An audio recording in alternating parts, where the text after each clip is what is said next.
Assalamualaikum warahmatullahi wabarakatuh. Apa kabar semuanya? Semoga semuanya dalam keadaan sehat walafiat. Amin. Sebelumnya saya ucapkan terima kasih kepada Ibu Happy selaku dosen mata kuliah retorika yang telah memberikan kesempatan saya untuk membuat video ini.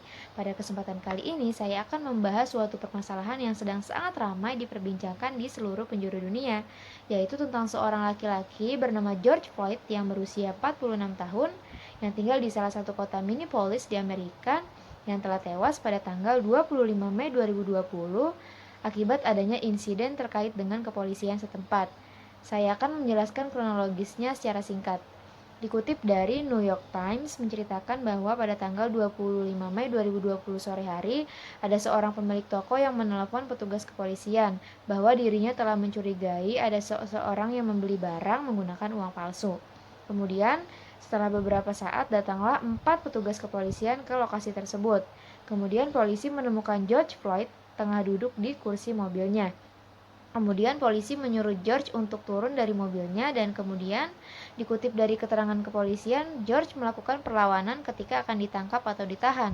Entah apa yang terjadi, tiba-tiba muncul sebuah video yang sangat viral di sosial media yang mana direkam oleh salah satu saksi yang berada di lokasi tersebut. Video itu menunjukkan adanya tindak kriminal atau diskriminasi terhadap George, di mana salah satu polisi telah menjepit kepala George di atas tanah menggunakan lututnya. Kemudian di dalam video tersebut, George berkali-kali berkata kepada polisi dan memohon bahwa dirinya tidak dapat bernafas.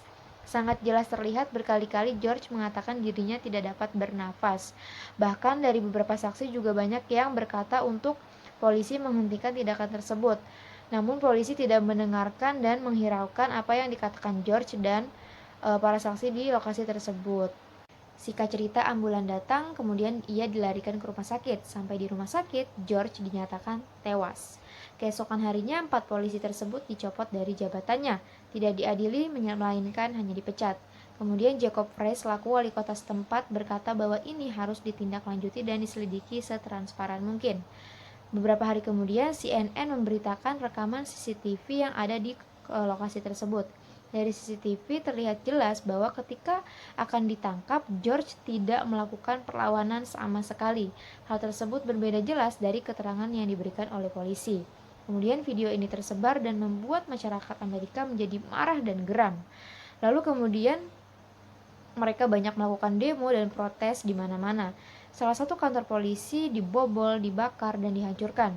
Kemudian juga banyak terjadi pengerusakan dan penjarahan di lokasi-lokasi yang berdekatan dengan kronologis tersebut, yang kemudian dimanfaatkan oleh orang-orang yang tidak bertanggung jawab.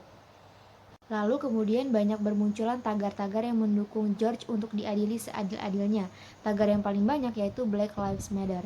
BLM atau Black Lives Matter adalah aktivis internasional yang dibentuk sekitar 6 tahun yang lalu. Tugasnya adalah mengkampanyekan perlawanan terhadap kekerasan dan rasisme terhadap orang-orang berkulit hitam.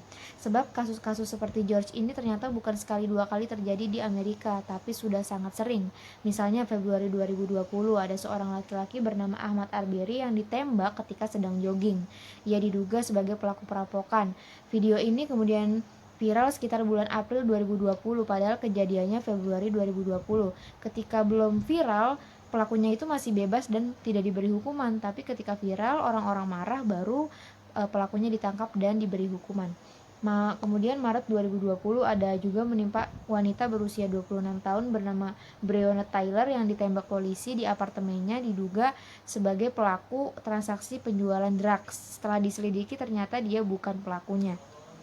Sehingga dapat kita simpulkan bahwa kasus George ini menjadi puncak kemarahan dari orang-orang Amerika.